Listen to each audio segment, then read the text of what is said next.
Mitä sä oikein kohkaat siellä? Rauhoittuisit nyt vähän. Mitä sä nyt supatat? Mitä? Kyllä meitä kiinnostaa tietää, että mitä sä oikein on puuhaillut.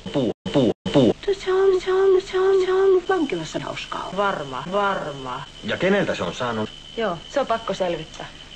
Te ootte kyllä kaaleja. Poika olisi ollut viemässä roskia vankilassa perhana. Persikoita ja lihapullia.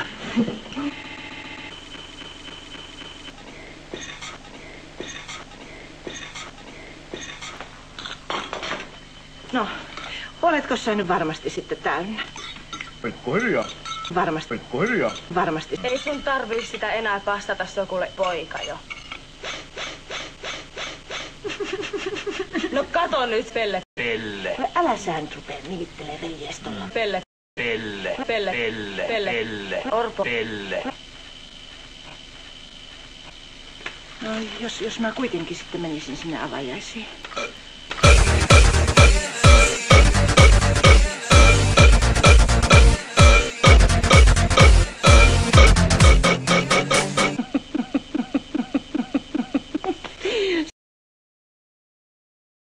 Hei. Pelle, onks sun pakko pelleillä koko ajan? Pelle. Kakusta.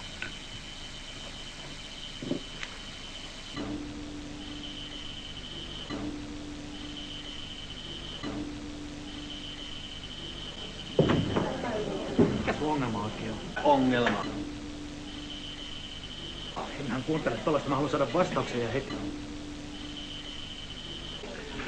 Oho, täällähän on muitakin. Anteeksi, me tarvittaisiin hetki rauhaa. Joo, me ollaan just lähdössä. Kuka mä oon?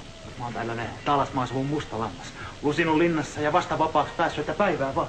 No päivää. Allah! Kato, Taalasmaan poika on linnassa.